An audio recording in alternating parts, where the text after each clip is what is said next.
Yes, now, and welcome back to episode 57 of the Top Load podcast. And everyone's really fed up with their April Fools on the 1st of April because it was literally as it turned midnight. Oh my God, I'm selling my PC. Oh my God, I'm supporting a different team. No one really cares. And Beckett.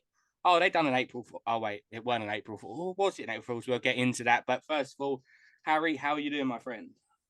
Yes, mate. Yeah, not doing too badly. Brushed up my math skills since our last recording. So if any maths question come my way this time, I'm fully prepared with the answers and fully equipped with the knowledge this time around, instead of making myself look like an absolute tart. But yeah, apart from that, mate, I'm not doing too bad. Not doing too bad. How are you, my friend? Yeah, can't complain at all. It's been another busy week in the hobby, and obviously it's very much dominated. Obviously, there was a big show in America this went the Mint Collective out in Vegas, which is not a half bad venue for a card show. For what I've seen, it looked very good as well. Some very high end cards. I see a guy of his collection, and he had 47 different on card auto Michael Jordan cards, and it's just ridiculous. Yeah, and they asked him, also, how much do you think your PC's worth?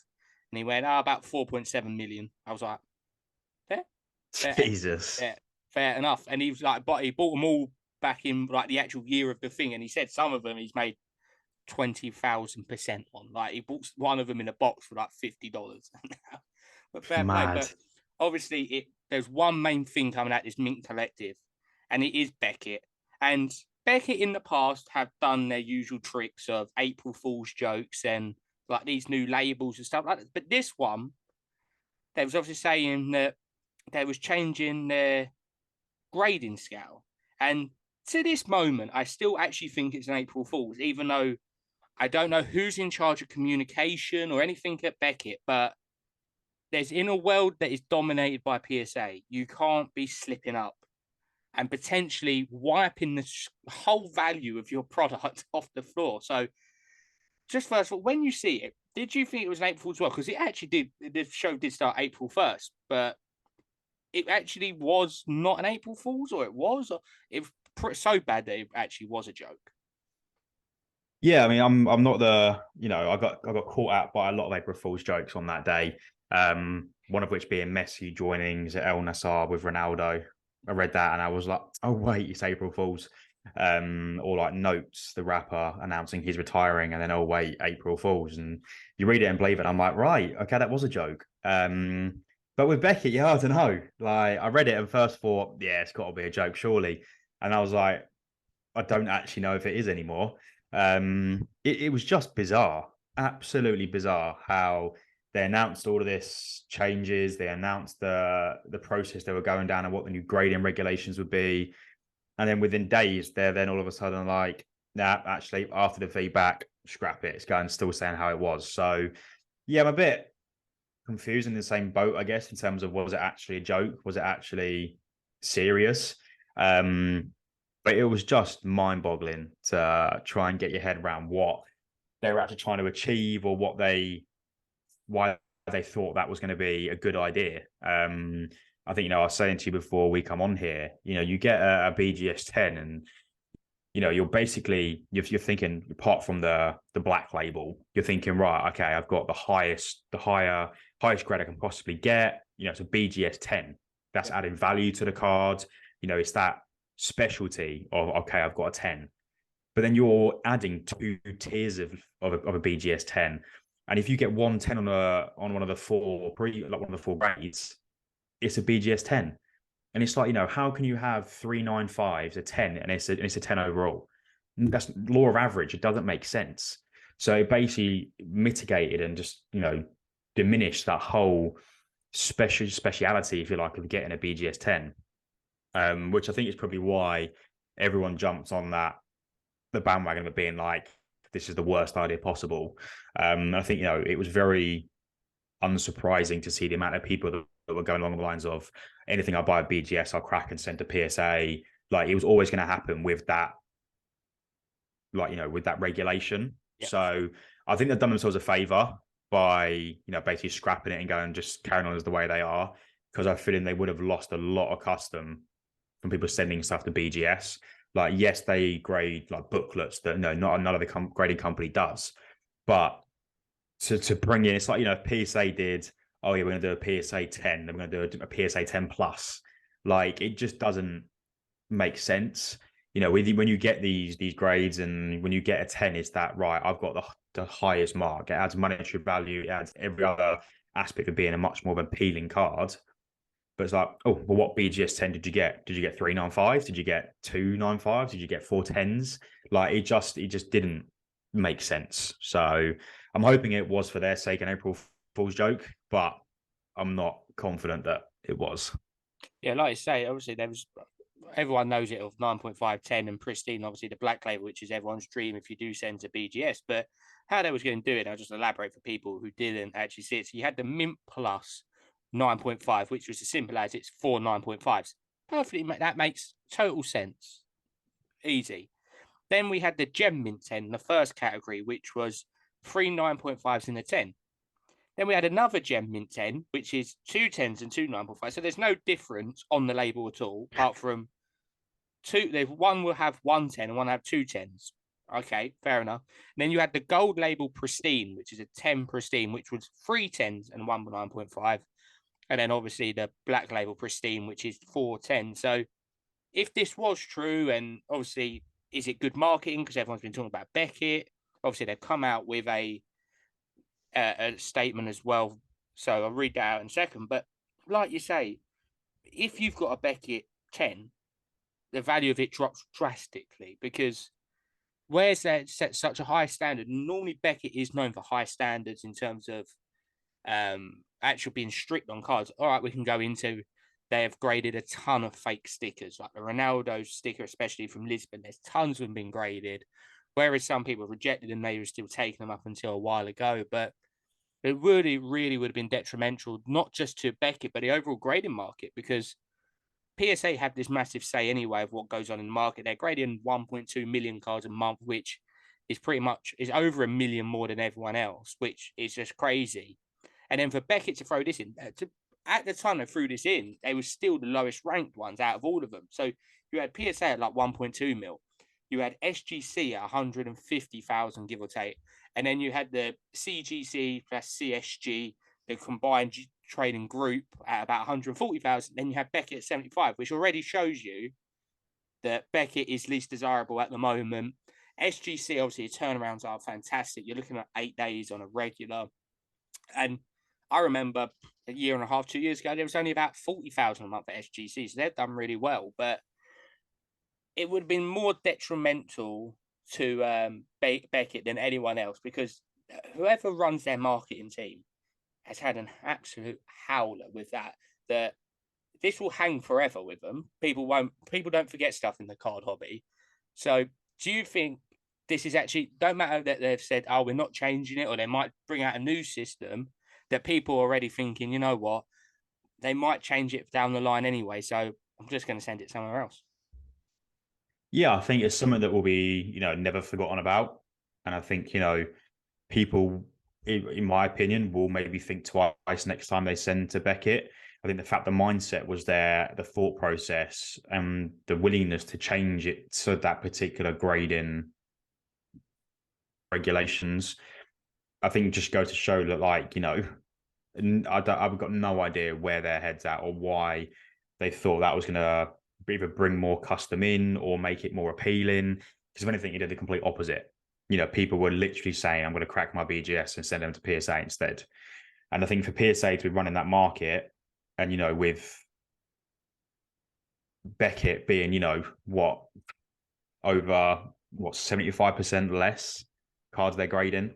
I have to check my maths on that. I don't know if that's correct or not. You might want to correct me, but I wasn't going to correct you on maths, not 2 episodes in a row. I just think I was going to say just then. But yes, I think, it just, people are going to think twice. I think people are going to question whether they're going to send to Beckett. And it's sad because, Beckett were, in terms of monetary, in terms of resale value, in terms of value that holds in a card, BGS were always up there with, the front runners with your PSA and your SGC. But I think, to come out with this ridiculous plan and to have that amount of critical feedback, then revert and cancel, to then still get custom, I think, they are still going to be up there. They are still going to get, 50,000, 60,000 cards graded a month. But I just don't think it will have that same impact anymore. Yeah, I think they've got bigger concerns, to be honest, Beckett, than their actual grading one. That their pop report is ridiculously hard to move around in comparison to Yeah. PSA. Like, it's no way as simple as it is ridiculous. Also, the submission process is a lot harder with them in comparison to PSA, SGC, CSG. Even CSG are a brand new company, and I still prefer their one when uploading cards to it. And their overall website interface ain't great as well. Like, they are getting left behind because these were a market leader. Before the real big boom, these were the market leader. People wanted a 9.5 BGS or a 10 BGS over a. It used to go 10 BGS, then the 10, and then 9.5, 9. But now you're looking at it and you're going, I'll take a PSA 10 over a BGS 10 for most cards. Obviously, some cards will have higher value in it, but they need to revolutionize themselves before they actually do fall through the wayside. And it'd be a shame because they are a legendary player in the market. Obviously, in the 80s, 90s, Beckett had the magazine and the early thousands where people would look up the prices of cards via that. That was the way they could see the prices of things. And the actual Beckett marketplace is a very good place for people to sell cards on. I know shops like Burbank, for example, list up millions of cards via the Beckett marketplace. So they're doing that well. It's just appealing to the 21st century a bit better. I think they need to realize that this is a new market of people coming in. There's a new collectors that they don't have time for hours to sit there and do their submission. They want to get it done as quick as possible, and that's obviously the best for PSA. And it's a shame because, like I said, I've got a few NBA BGS cards, and they are really nice. But obviously, PSA is the top dog now, and there's no stopping PSA. It's that simple. There's no stopping PSA because they're on a roll. They're doing 1.2 million a month. It works out about 1,600 cards an hour if they're open 24 hours. If not, it's about 3,000. Like, I mean, it's just crazy statistics. And that's going to be my next build up. Moving on from Beckett, is are we going to get to a situation that there's going to be too many slabs on the market? And it's quite an interesting talking point because don't get me wrong, everyone loves getting raw cards, send them off graded, but there's no way that they can do 1.2 million slabs. Like, you're talking, say, 15 million slabs a year. They're not all going to hold value. Yeah, it's a difficult market to try and maneuver around or to try and work your way through. I think, with PSA grading that many cards a month, and even with, SGC grading, 700,000 a month. That was what you said. That was what you said, wasn't it? I think 700,000. So, it's like on average between the two highest grading companies, you've got nearly 2 million cards being graded a month. Like, it's definitely, it's great for people that collect graded cards. Like, I love a good graded card myself. I don't really buy too much raw, but saying that, I don't see too much raw of the cards that I want to buy. Like, there's a lot of cards out there that are raw, and there's a lot of collectors out there that only collect raw cards. There's not many that will collect solely raw. So for those collectors, it's becoming a smaller and smaller market because there are so many graded cards out there now. And for myself, I love getting PSA. Like, I've got like 75% of my PC is PSA graded. But that's purely because the amount of PSA cards that are out there, and it is a massive market. And potentially, is it going to diminish the whole raw market? No, it won't. And I think there is a lot still to go. But yeah, I think for me, there's a lot of graded cards out there, and the amount that's being graded every month, you can't really expect much else. It's good. It adds value to the cards, but as you say, the more they get graded, and the more the value goes down. You get a PSA 10 pop 1, cool, you're laughing. You get a PSA 10 pop 100, that's like halved in price. So yeah, I don't know. I think it's good in terms of how accessible grading is and how much is being graded, but it doesn't give that same like minority in terms of cards that get graded and cards you have graded, because there's more than likely at least 50 other people that have some of the cards graded that you have as well. So yeah, it's good. Like I said, don't get wrong, because grading is so much more accessible nowadays, and people have that flexibility to send these cards off to these American grading companies. But Yeah, it's just there's a lot being graded and there's a lot for sale that is graded. I was going to say, I think you can definitely see the difference. I think the people who've been in the hobby for 2+ years, you would easily see a good 75% of sales in the UK to 90% of sales in the UK were just raw.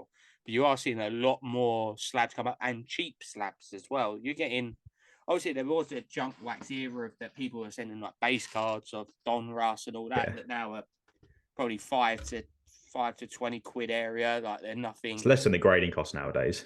Oh yeah, definitely. I picked up quite a few slabs where it's less than the grading price, and it's a shame because, like I say, people are not making money. But then on the other hand, it's good for the collectors because they can get cheap stuff. And I think that's just down to the ways of the collectors realizing that you shouldn't just send off base cards. It should be your short prints, the like lower numbered stuff, your case hits, your autos, stuff like that. That all your stuff you're going to keep and you want protected, like some of your older stuff, but in the minds of like grading, is there like, if say for example, stickers? Obviously, we always say, oh, we do like SGC for stickers, but obviously now with PSA's turnaround time is actually improving quite a lot. I've seen quite a lot of people in the States who are doing value and getting it back within 6 weeks. Obviously, SGC was a big play for a lot of people because you'd get it back within 2 to 3 weeks. Obviously, now it's about 3 weeks. Do you think now more people just actually just send it to PSA because they're like, actually, you know what? It's only a 2 month turnaround. I can wait that extra month and get the extra 20 to 30% value if it does get a 10 comparison SGC to PSA or obviously any other grading company. Yeah, it's difficult. I mean, I've been in the hobby for just over 2 years, and it's like I still am yet to do my first PSA submission. So, like, yeah, SGC is great because you've got such a short turnaround time, and the cards are back with you within what, a month, 2 months at the latest. Um, and like, yes, that 6 week turnaround time with the value in PSA is becoming a lot more appealing because you're getting your PC back in a slab that is going to hold to a degree monetary value and is going to increase the value of a card, especially if you're hitting nines and tens. Because I've got at least 6, 7 cards that I'd love to send to PSA. It's just having one, the patience to wait for them to come back, and two, the money to splash out there and then on that many submissions. So yeah, I think it is bringing it a lot easier for people to willingly send to PSA cards that they're happy to wait to come back. So even for me, like, I'm more keen now to send some cards to PSA, given that these turnaround times aren't potentially as long as they once were. But yeah, I think it's good, and it is going to be a lot more appealing to send cards to these grading companies that aren't going to take the world to I think it was like 2 years at one point. There was a PSA submission that come back 2 years it took. You think, I mean, it's ludicrous. So I think to look at its value as 6 weeks is massively impressive, and one that I think is only going to gather more attention. Yeah, I think that's a good thing. It's like a lot of people obviously now are sending their cards off because quick turnaround times, obviously, it is getting slightly easier from the UK. There's quite a few different companies now who are doing the middleman service, and you see a lot of them at different card shows. So, like, especially like, there's obviously it's card show season. We just had the Yorkshire card show that seemed to go very well, and well done to the team there for that one. Obviously, South Coast is coming up this weekend. Sadly, we can't make it due to commitments. I can't say what I would want to say because in case the person's listening to this, that'd be quite funny. But I am at a friend's wedding that day, so that would be interesting. Rather than looking at cards, but and then obviously a couple of weeks is London, so it's a busy time as well for the card scene in the UK, which is good. And it kind of coincides as well with the US that they've got shows on pretty much every week as well at the moment. Speaking to obviously Troy a couple of weeks ago, I spoke to Brian as well, Sunday League investor, and they've said that it's quite interesting the moment in the scene, obviously, because it's coming to the tail end of the season now. We're in April. There's 2 months left of the season, just over 2 months to the Champions League final, and then there's no major international competitions this summer. So it's going to be a bit of a dead period after the season. So it's going to be really intriguing to see what prices do, especially in the soccer market. Obviously, NFL, NBA, everyone's on their own timescale. But now looking forward to before we talk about some of the upcoming products and what's been released. Obviously, it's card show season now, and I think it's going to be a bit of a different experience because obviously cost of living crisis is still an absolute crisis. People just don't have cards cards and the money. But I'm really looking forward to this new set of the new set of shows coming up and buying selling and just getting to talk to people in person again. Yeah, massively. I think we're sitting here now, and was it Sunday the 2nd? So London Card Show is literally what 3 weeks. Yesterday will be the opening day. So we are well and truly back in that next card show period. And I think it's massive. I think you can't beat or top a card show. Go into these card shows, interact with people in the hobby there and there in person, seeing the vast cards that are on show, and it's wicked. And I think there's so many big deals to be had. Yes, I still think I was speaking to our good friend DJen the other day about a card show he was recently at, and it is still those flick through boxes, those £50 undercards that are the popular ones. The other ones that are constantly shifting. It's becoming increasingly more difficult to sell your higher end cards. Yes, is that because of the cost of living? Probably. People don't have the spare income anymore to buy out on these cards. But I think, nonetheless, it's still going to be a wicked weekend, and there's still so much to take away from these card shows. So I'm massively looking forward to be back at London in a couple of weeks and to be down there for the whole weekends. So yeah, but as I said, I think it will still be that same story as the last couple of shows, where it is those £50 undercards that are consistently selling. Yeah, do agree with you. I think obviously the 50 and under is the big selling ones, and it'll be quite interesting this show because there's been quite a few sets released since the last one. Obviously, you had the Disney set, which I'm quite intrigued to see. Yeah, particularly looking forward to seeing some of those cards in London, hopefully. Premier League Prism as well. So yeah, there should be a high quantity of newer products there, and obviously that's the perfect interlude into talking about some of the new products that are coming out or within a month or so. So on Thursday, I think it was, Topps have released a new first edition, which for people who don't know, that is, last night was the Champions League paper version. But this year it does coincide with Europa League and UEFA Conference League. So obviously teams who have missed out on Champions League, like Arsenal, Man United, are in the set. So, but quite intriguing. Price point. So you get 2 numbered parallels, obviously paper-based ones, and then you get a chance of an auto, not guaranteed auto, £170, which is very steep. I'm going to start with positives. Cards look very nice. Give them to that. Cards look very nice. The parallels look very nice. I look forward to seeing what the Smith Rowe auto looks like. I might have to pick one of them up if there's a nice red parallel for that. But if we're talking £170 for paper, we're talking 350, 400 for chrome. I personally don't think paper should ever be more than 100. No, and I think we saw that within the F1 as well with flagship. How on earth they got that price point for a paper set is bonkers. There's not even guaranteed an auto. Yeah, all right, granted, the card design is really nice and there is a chance of an auto, but who on earth is going to go out and spend 170 quid on a box where you're not even guaranteed an auto and it's paper? Yep. It is just mad, absolute madness. And as you say, that definitely sets up the price point for chrome, which is going to be, £300 plus. So yeah, I think, Topps have missed the mark a little bit there in terms of pricing that so high.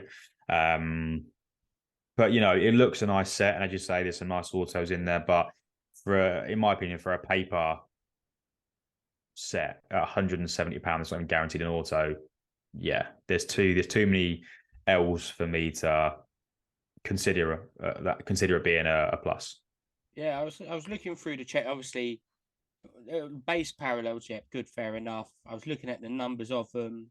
There's some decent actual numbered parallels, but then I was looking at the autos mainly because I think that's more of an intriguing set. That's what obviously most people actually do chase, are the autos. So there's 20 autos you can get, and don't get me wrong, there's actually some really good names in here. Garnacho obviously is a good chase.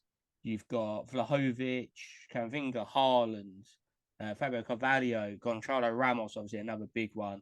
Neymar, Messi. So there is big names, Son, Grealish, to name a few other ones. So there is good names to chase. But on the other hand, if you're lucky enough to get an auto, no disrespect to Aubameyang, I've seen to 25 of his Decos and Merlins go for about 15 quid. So you're going to have to hit, you're going to realistically have to hit a big auto to stand a chance of getting your money back, or hit to 5 of a young player or big. Not even that. I could probably see to 5 Messi from paper going for about 100, which is only half the price of the box. So realistically, Tops, how are people meant to make their money back? And I was saying the other day, I'm classing it 2 different ways now with boxes. There's hobby boxes for the collector, and there's breaking boxes. Breaking boxes, the only way you're going to make your money on certain boxes is selling off the spots, and people want to buy the individual spot. Hobby boxes is, oh, actually, you know what? That's quite well priced. I'm going to rip that. But Prism's not cheap, but you can get it for around £200 in America. Still a lot, but the ceiling is there. Get lucky enough with a colour blast, which are numbers were about 20 this year, which obviously are really short print. But you've got also like your deep space. You've got other inserts that look great. Kaleidoscope looks great. Instant Impact looks great. And obviously, big autos in the check. You've got short prints, gold parallels for this year's Prism. I'm going mental. I've seen Granite Xhakas go for about $300. Come on now. I can see a tear running down your face at the sound say that. It's ridiculous. I remember buying his stuff about 20p. But going back to it is, do you think we're now getting to a place that realistically the only people who are going to buy them are people who are either going to try and flip all the cards in the set, which is going to be quite hard for the base, or breakers? It's really pricing out the average collector, sadly. Yeah, I think you've hit the nail on the head there where, you're looking at it and you even pull a low number, paper. You look at it from a previous track record in the F1 market. Yes, you can't really cross compare because they are 2 completely different markets, but you can get a good feel in the sense of what paper goes for in terms of the price point and some of the big numbered cards. And it's just non-comparable. Like, you're not going to make your money back you'll be lucky to make your money back on 1 in 10 boxes, I reckon, on average, with these boxes. And it's just, you look at, it's a random one to bring up. You look at the likes of side cards. I bought that's probably one of my first of very few boxes I've actually bought to open as a personal, because the price point was that good. And, it's a very relatively, I think they were like £30, I think they were, something like that. I think they were as like a normal, genuine box. And it's like, £170 for a paper set that you're not going to make your money back on very hardly any cards. So, yeah, I think it's a breaker's box and one that you can sell the spots off, but the resale value is second to none. So I think, yeah, I reckon on average, I'm making your money back in 1 in 10, 1 in 15 boxes if you're lucky. Just purely because it's a paper set and it doesn't hold that same monetary value that Chrome does. Yeah, it's a shame because, like I say, everyone does like ripping a box, and it refers back to a point I made quite a few times of the price point on last year's Women's Champions League Chrome at £95 for a hobby box of Chrome, guaranteed 1 auto. Sometimes you got 2, you got 4 numbered, potentially 5 or 6 sometimes. There's no way they're bringing that set out at £95 this year. That's going to be 200-300 because it went down really well because price pointed very well. Print run, very good. And that's all what people ask for is a chance of making money back on the box or hitting that big card, because people like the chase. They don't mind writing off a loss to open a box, but you don't want it that you spend £170 on a box and you might get £20 back. And there'll be a lot of paper boxes that you'll get about 15, 20 quid if you're lucky. You might get literally up to 150 guy that goes for a £5. Like, it's going to be a case like that. And obviously, if you get a Haaland auto, congratulations, well done. But it's like Prism. Even again, Haaland autos are flooded. But you've got all the ones from Prism coming out. There's like 1 per box at this point. Yeah. It's just mad. But that's right. It's that point of people are selling these Haalands off for 600-700. Well done. Sell them off now because they are flooding the market. Obsidian's coming out. He's going to have autos in that. No doubt Select's coming out. He's going to have autos in that. Then you're going to have Topps Chrome come out. He's going to have autos in that. Every single set that each company, Panini and Topps have got his autos in abundance. They're going to put in every single set. Impeccable when it comes out. It'll be in that. It'll keep going on and on and on. And then people will realise, actually, hold on a minute. His autos are everywhere. Don't get me wrong, Messi's and Ronaldo's autos are everywhere, but they're 2 of the best players to ever play the game. He has the potential, but a base auto for 600 is ludicrous. I see someone asking the other day, they got a kaleidoscope to 10 of Haaland. they was asking 10K for it. Yeah, I saw that on Facebook. 10K. It's an insert. If it was an one of one altar, I'd be like, fair enough asking for that money. But like I say, it's going to be quite intriguing. Obviously, we've got a few other sets coming out. Obviously, everyone's waiting for Chrome. That's always a big release from Tops. You've got the ongoing Project 22 and Living sets, which are doing very well. Obviously, Project 22 is coming near the end soon of it, but Panini have a few bigger releases coming up. And obviously, the number one is Obsidian. We've seen a lot more of Obsidian recently, and obviously, the preview of it has been very good. I think Obsidian's one of them that everyone does look forward to because they are very nice cards. And the main thing I want to talk about that there is a certain new parallel in there which I think looks Yeah. absolutely fantastic, and that is Gold Flood. It's going to be to 10, but I think that could be the very popular one from this set. Yeah, definitely. I think, the electric etch cards in general are really nice, especially with the color matches. But I don't know what it is. It's a gold thing. Gold parallels are so appealing. Even here at like Card Collector 2, every time he buys from a value box, like, right, it's gold. Like even Martin card sales, we were at London with him last time around. He's like, I've got all this gold stuff. I'm buying gold. Like gold parallels they are so in the market. They're so appealing that anything gold sells. And I think, to have a gold to 10 flooded obsidian, like you're looking at a good price point, and it's a lovely looking card as well. But yeah, I think it's a lovely addition. Can't complain in the slightest, and it's that gold thing, isn't it? Just people love gold. No, yeah, like I say, you look at it's unbelievable, really, when you think about it, and it's people who don't know as well. It's quite interesting in the soccer world. You've got Panini Gold to 10 for Prism, and then you've got gold tops to 50, which is nice. But there's so many more gold parallels in like NBA and NFL, and they still do well because it's the gold is this desirable color. There's legendary cards that are gold, obviously, which is great to see. However, the thing I like to say with Obsidian, obviously you have the green flood, which is number to 3. You've got the gold flood, which is number to 10. I think you've got the blue flood, which is to 12. And obviously they probably announced Timor at one point where they have the red flood as well. But obviously, the Black Color Blast do return. At the Mint Collector this weekend, Rodman from the US women's national team was previewed. And obviously, it's going to be quite intriguing to see the print run on them because we know the print run on the Color Blast in Prism are super low. It's predicted that they're around 20 per one, if that. So that's why they're driving a hard price. However, last year, the Obsidian Color Blast were around 200, the rumor is. So how would you like to see it? Would you like to see it more readily available? That there is quite a lot of them, like 100, 150 of them, or the super, super rare and you potentially can't get it? Because obviously there's two sides to the story. If there's loads of them, you've got more chance of buying one, it should be a bit cheaper. Or on the other hand, do you want to get it? It's really rare, but then it's going to cost you more money.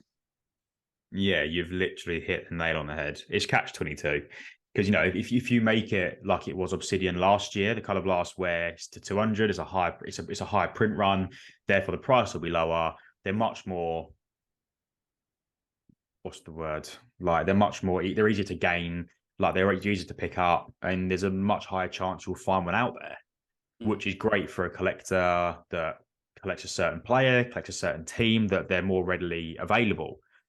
However, you knock it down to like Prism, whether it's on average around to 20, that print run is so much lower. The price is almost doubled, if not tripled. They're harder to find. And you pull in a break, yeah, you're laughing, absolutely laughing.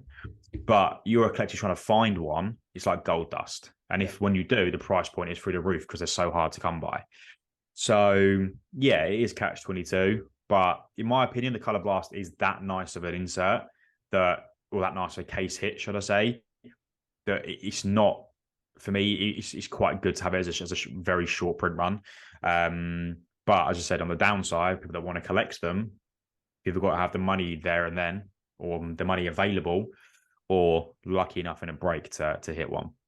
Yeah, and I think, like I say, with Obsidian, it's a very good chase. Obviously, it's only 7 cards per box. It's normally averages out about 2 base cards. I think two relics, and then about 3 autos. Obviously, you got auto relics as well, where obviously KZ. So it's going to be intriguing. Obviously, we're not expecting these to May yet, but obviously it was announced this week. I think it's tail end of May. Obsidian, I think it's around the 21st.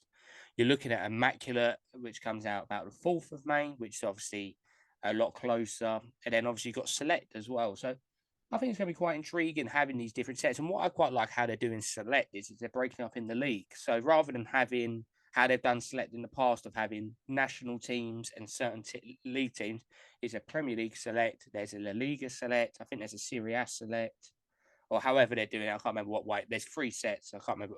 La Liga, I think it's Serie A. So that's going to be quite intriguing to see. Look forward to seeing them print runs when they come out. Who's in it? What players make the cut? Is it a high print run? Is it going to be like a Prism but just Select? Because obviously we're used to having Select within Chronicles, so they're normally nice cards. But how do you feel about Select getting its own set? I think it's brilliant because they've had some of the nicest cards over time, and I think deserved its own set rather than just stuck in Chronicles. Yeah, literally, I think we've only ever seen it pretty much from Chronicles at breaks. So I think it will be quite nice to see its own set. I'm interested to see what the checklist will be like, what's on the inserts, what's on the number of parallels will look like. But no, yeah, I'm really looking forward to it. I think it's finally got its place on in its own set, and yeah, as you say, I'm just looking forward to seeing what it looks like, what some of the numbered cards are, what the checklist look like, any autos. Yeah, the price point obviously is going to be a big thing in terms of whether it's going to be a fairly good price point for people to buy and rip personals, but it's one of those where you break it into teams and do a PYT. But yeah, I'm looking forward to seeing when it comes out, what it looks like, and hopefully it'll be another box, another set that will break into the market and be a popular one amongst whatnot and breakers across the UK. Yeah, and obviously as soon as any of these checklists or any more information is brought out, we'll bring it to you on here. Like I say, we look forward to breaking down the checklist. Obviously, Prism's now all in full flow. We're really waiting on Breakaway and Choice for that one now, which should be out very soon. I think Breakaway's due out next week, or as of this week of recording, and Choice is like a couple of weeks away, which should be good. But moving on to obviously the last segment before we do end up wrap up this one, obviously pickups. And I know you might as well start because I have a few pickups, but one of them we've both got the same one, and it turned up on the perfect day as well for it. Yeah, I think I know I said on the last episode that I was hopefully going to have 2 or 3 cards for this episode, and I do have 2 of those 3 cards. And the third card obviously is the one that we both got on the exact same day, the man of the moment. That is the Project 22, obviously Gabriel Jesus by 17th and Oak. Obviously, yeah, came on Saturday afternoon when I got home from work. Obviously, yeah, scoring a brace against Leeds on Saturday. Again, yeah, really nice sets. Again, it did come in a gold envelope. I didn't get my hopes up this time because it was just a base, but yeah, really nice cards. These Project 22. So was pleased to have that one. I think it's just a Martinelli left that I have to come that I ordered. I also picked up this Arsene Wenger. It's from 1997-98 fan selection Futera. Obviously a PSA 6, but a really classical card from Arsene Wenger in that tracksuit, and obviously in the old Arsene Wenger glasses as well. So yeah, was pleased to finally have that one. Then lastly, it's one that I've never seen before, and it's one that I'm actually a massive fan of. I picked this up from Grails by Gus during his Whatnot card show, and it's 2016-17 Top Showcase. Alexis Sanchez, steadied success, gold to 50. Probably see in the corner there, 24 of 50. But yeah, it was quite new. I'd never seen it before. I'd never really seen much. I know also we've seen the Arteta and the Giroud autos from this set, but yeah, when I saw Gus put it up on his Whatnot card show, I was like, oh, that's pretty cool. Yes, he did go to United. Yes, he is a bit of a traitor, but I thought, to 50 goals, top showcase, not one you see very often, quite an early tops release. I thought I'd give it a bit of a pickup. So, yeah, I know you've got a lot of pickups, so I'll let you kick it off with the next one. There's no probably better place to start. I've been trying to pick up a Thomas Muller auto for a while, and a good friend Perry Collects on Instagram selling a few Mullers off, and I actually thought he listed it up for the wrong price when he actually did tell me. So I picked up this lovely signature series to 99 Thomas Muller, and it was a tenner, and a Muller numbered auto for £10. It's just not right. Like, the geezer is one of the best players to ever play for Germany. Scored 2 goals against Dortmund this weekend. Just keeps defying his age. Now just playing so well that I thought I had to pick that up. I really always wanted an auto to go with some of the other Mullers that I've got. And then the other main one I'm going to show off is, it's a bit of a lot, this one, and I will go into more depth on my YouTube channel whenever that video does come out this week at some point, when I can be basically bothered to. But the highlights of it, and I think there's a certain other person in this call who is a big fan of some of these. I picked up a lot of these Merlin stickers. It's a massive set. Obviously, this is from 2001. And obviously, absolute legends are in the set for Arsenal, such as Patrick Vieira that we have here, in very good condition, very well centered. No real marks on the card, so big win. Some of these will be going off for grading in the future. Robert Pires. I just love the stickers with the autos on it. I think they look that bit better, especially in the old Dreamcast kit as well. Super Dennis Bergkamp. And then the two main ones, what I got the set for, obviously Thierry Henry's normal one, and then this beauty here of the foil Thierry Henry, which brings you back so many iconic memories of collecting the good old Merlin stickers, that the foils were just so nice to collect. I actually do really like the new Panini set. It is really nice. However, I know you're a big Merlin fan as well, especially the retro series of the early thousands of the Henry ones you got. You can't beat that Merlin. Obviously, it's nostalgia because we was growing up collecting them, but for me, you just can't beat the old school Merlin.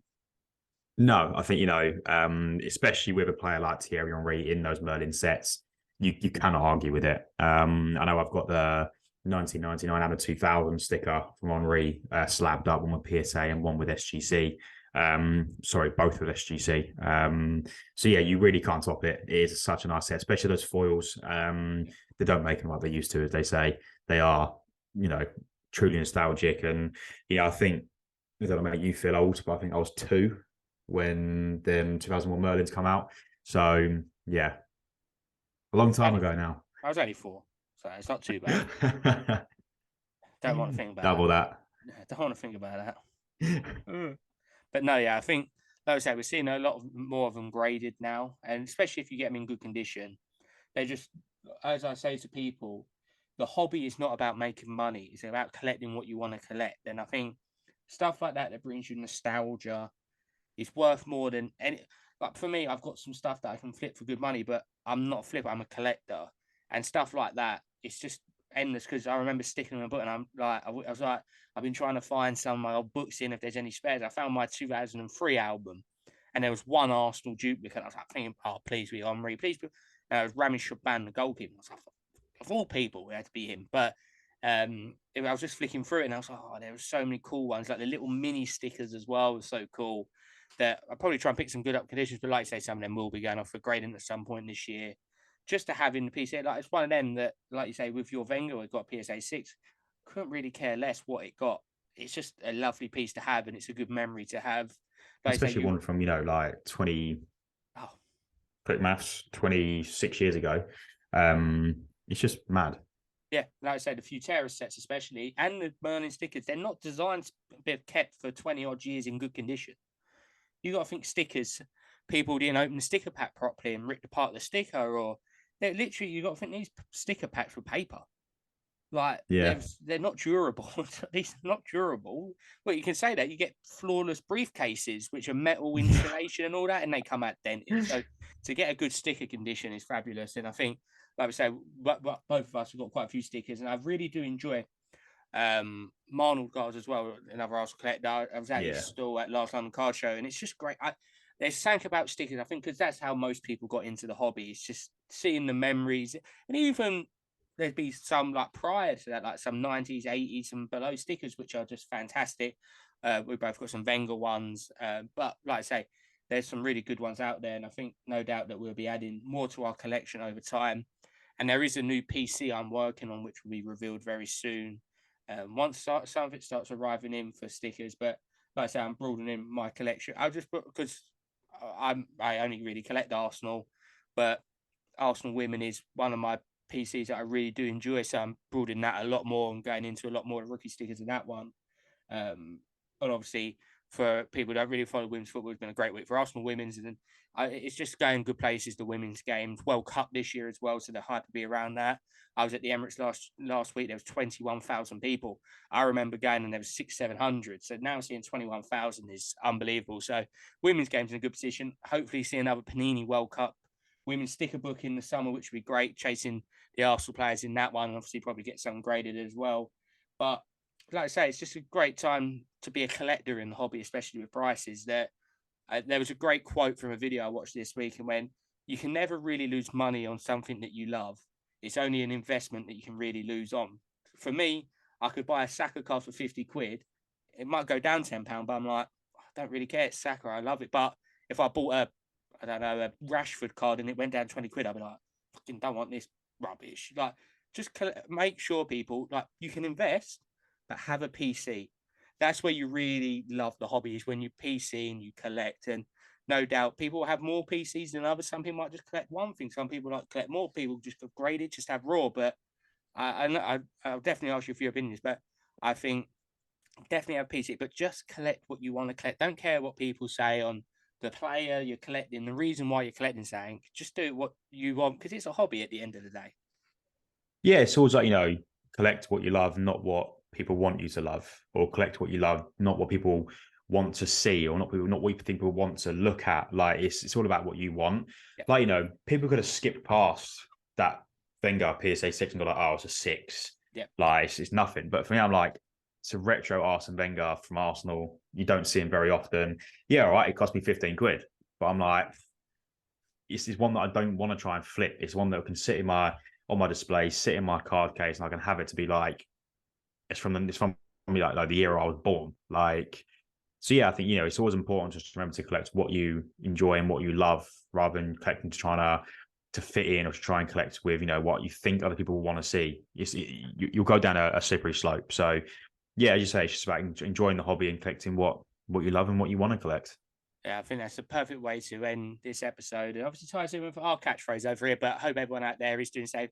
Thank you everyone for listening along on Spotify, Apple, and any other platform, especially YouTube. If you're on YouTube, do make sure to drop us a like, subscribe, and let us know in the comments, just like what you're collecting at the moment. But also on Spotify now, if you go below, there is a question section and feedback section. So if you've got any questions for us or any ideas or people you want to see come on the show, do let us know. But most importantly, I hope everyone out there is staying safe, be it doing well, but most importantly, happy hobbying, and good night.